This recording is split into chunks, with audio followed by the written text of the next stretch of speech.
If you fancy landscape photography, then you gotta set yourself up for success by setting up your camera the right way for landscape photography.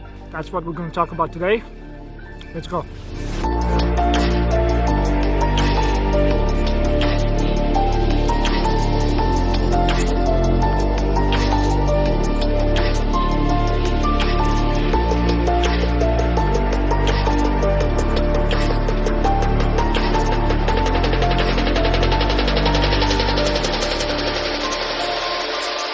What a beautiful day and what a beautiful scenery. Look at this. I'm at Centennial Beach over here in the South Delta. Beautiful, beautiful views over here. I can see the coastal mountains. That's what they're called, the coastal mountains, but they're part of the Rocky Mountains here on the west coast of North America. So it's going to be a beautiful sunset, I can tell you that. Let's go check out the spot and talk about those settings.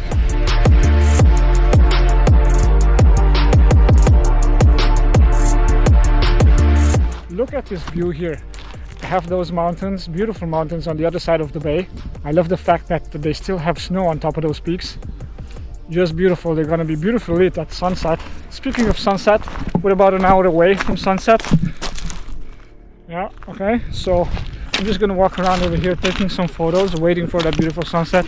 And meanwhile, while I wait for the sunset, I'm going to tell you what are those camera settings that set you off on the right path to shoot beautiful landscape photos. These are the settings that I use, by the way. I found out that using these settings give me the best results in terms of landscape photos. So that's why I'm gonna share with you today. Okay, so the first setting for your camera, and my camera is set up always like this, is shoot raw. Always shoot raw. Raw is an uncompressed file format. That means you're not gonna lose quality, you're not gonna lose detail, you're not gonna lose information. Shooting raw is particularly important in post-production. If you edit your photos, and I really recommend that you do, always shoot raw, because with raw file formats you can recover a lot of the shadows and you can also recuperate some of the highlights if they are a little bit blown out. So always shoot raw. Raw is the way to go. There's another file format that you might be aware of. It's called JPEG. JPEG is not good, especially if you want to do editing. If you want to edit your photos, shoot raw. That's the best way to go.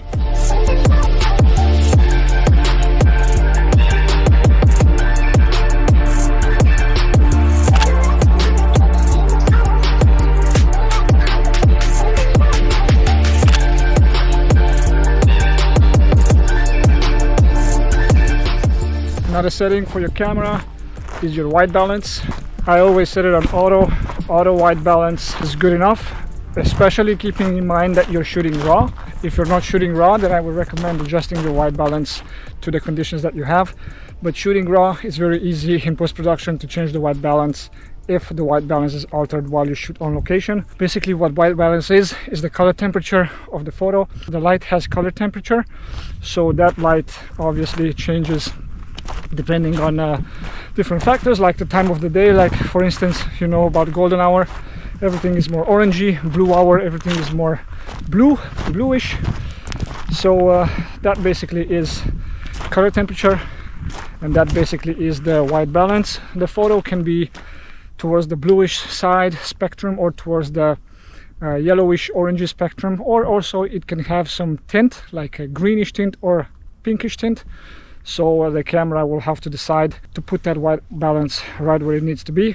For example, the sun has a color temperature of around 5500 Kelvin. So yeah, keep your white balance on auto and you're good to go. I came across this structure over here, a bit of a vantage point. I'm gonna go up there and see what we can see from up top.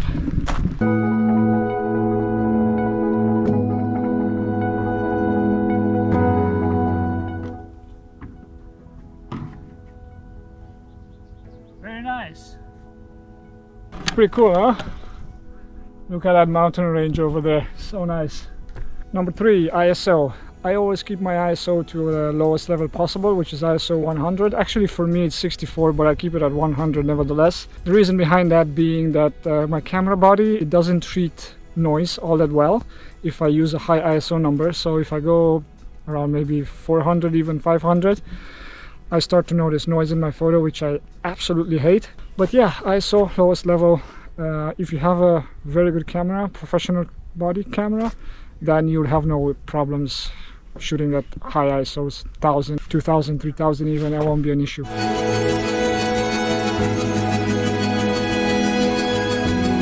I'm really looking forward for the sunset here, because I think we're gonna have some beautiful light and some beautiful colors as usual. As you can see, there's no clouds on the sky, but I do have a very nice vista. The cities over there and the mountains. So because we have a beautiful and a cool subject, the fact that we don't have clouds is not that big of an issue. Still, it would have been ideal to have clouds, but it is what it is. I still have a cool subject to photograph.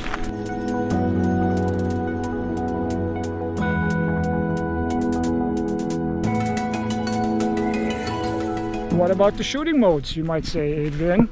Well, we have a few. We have aperture priority, shutter priority, manual, program mode. I can honestly say I always use manual mode because it gives me the greatest control of the camera. I can dial in my settings to the finest detail.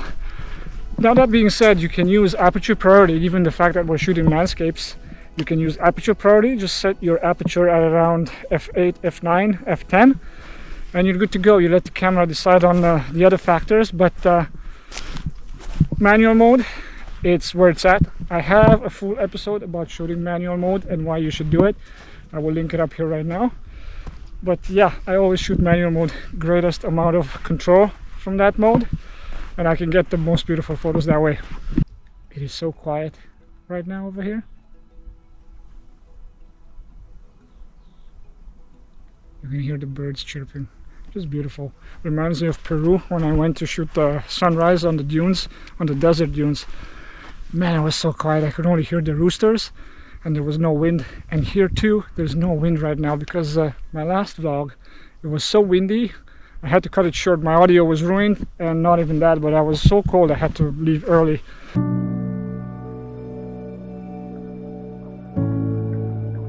In terms of focus modes, I always use autofocus. There's no reason why I would use manual focus. Manual focus is not that accurate. The camera will always get a better reading in terms of focus. Now, of course, there are exceptions to this. I have a vlog where I was shooting a lighthouse from across the bay from about 5 kilometers or so, and it was a bit rainy and foggy. That was one of the exceptions where I used manual focus instead of autofocus because the camera was thrown off by the water in the atmosphere and by the fog. But other than that, on clear, beautiful days, the camera will do an awesome job with the autofocus. Also, when we talk about focus modes, I gotta tell you that my camera is set on single focus. That means when I press the shutter halfway, the camera focuses on the subject and it locks focus. It doesn't shift. For landscape photography, that's what you need. If you're shooting moving subjects like birds or people or anything like that, you might want to use continuous focus. That means the camera switches focus on the subject and it keeps the focus on the subject. Basically, it tracks the subject, keeping it in focus. But for landscapes, because nothing moves, well, then single focus and you're good to go.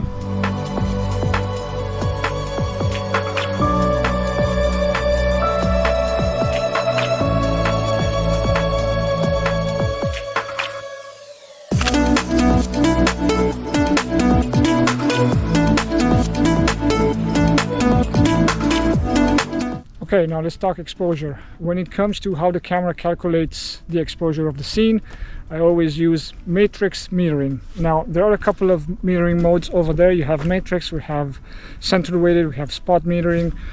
But for landscape photography, matrix metering is where it's at because matrix, as the name suggests, it uses the whole frame to calculate, or rather the whole scene to calculate the exposure of the image. So for example, right now, as you can see, this frame that I have here, my camera is set up for matrix metering. So that means that the camera will calculate an exposure based on everything it sees in the frame. That means the foreground, which is this dark seafloor with a bit of a water on it. It means it will calculate the exposure based off those mountains in the background and of course the sky. So if we calculate an overall exposure for the entire scene. Now, if you're shooting portraits or a smaller subject, then you can use center weight metering or spot metering. Doesn't really matter.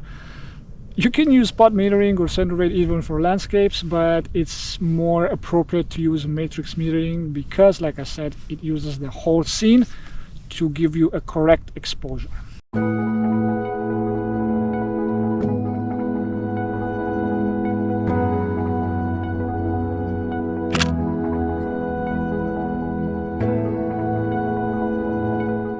Okay, there's two more things that I want to talk to you about, but before I do that, I want to skedaddle on the other side of the beach because I need a change of scenery. And who knows, maybe I'll find some interesting foreground elements or some interesting subjects to photograph on that side. I should be able to find something, so let's go on that side and I'll catch you there.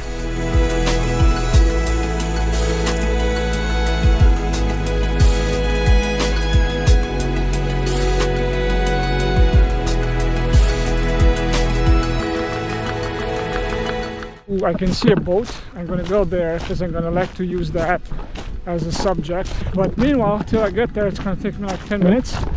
Another thing that I leave on my camera settings is the long exposure noise reduction.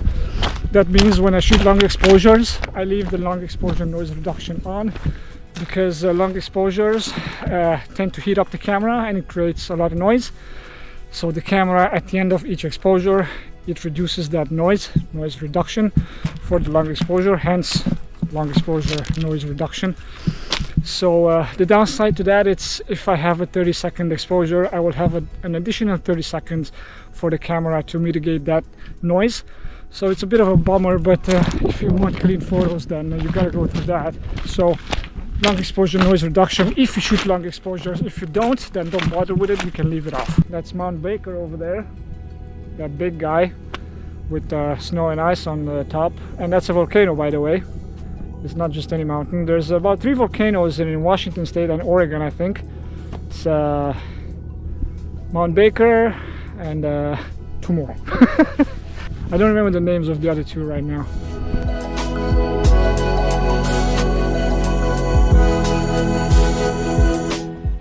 That's the boat over there. I made it. I have this cool waterway in front of my lens here and in front of the boat, which I can use as a surface to reflect the boat in. And I like the fact that the boat is not on the water, it's just on the ground because it's low tide. So not often that you see this kind of situation.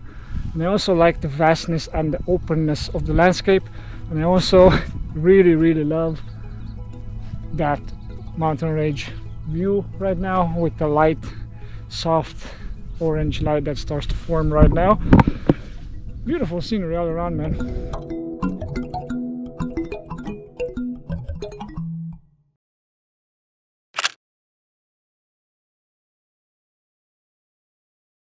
I'm gonna try to cross to go on the other side so I can photograph it. I see a frame from that rope that it's into the ground, and I can get a low angle from that rope with the boat. So I need to find a way to cross, maybe that way, or no, I think that way. Yeah, awesome, I made it. I thought it was going to be more mushy than that, but it wasn't, which is good. So the frame that I see, really low angle, rope on the right side of the frame, framing the boat. We'll see how it looks.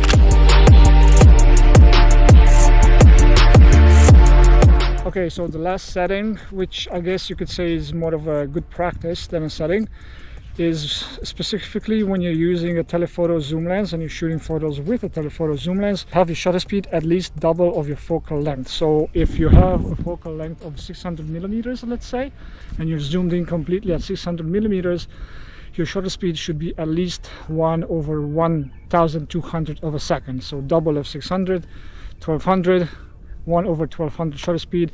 If you're using 300 millimeters telephoto zoom like I have, my shutter speed should be at least 600 of a second, because that way you increase your chances considerably to get a sharp image. That's it. That's what I had to say for today. Look at this beautiful scenery and a beautiful color cast right now. See, we're starting to get more bluish tint, color temperature like we discussed before.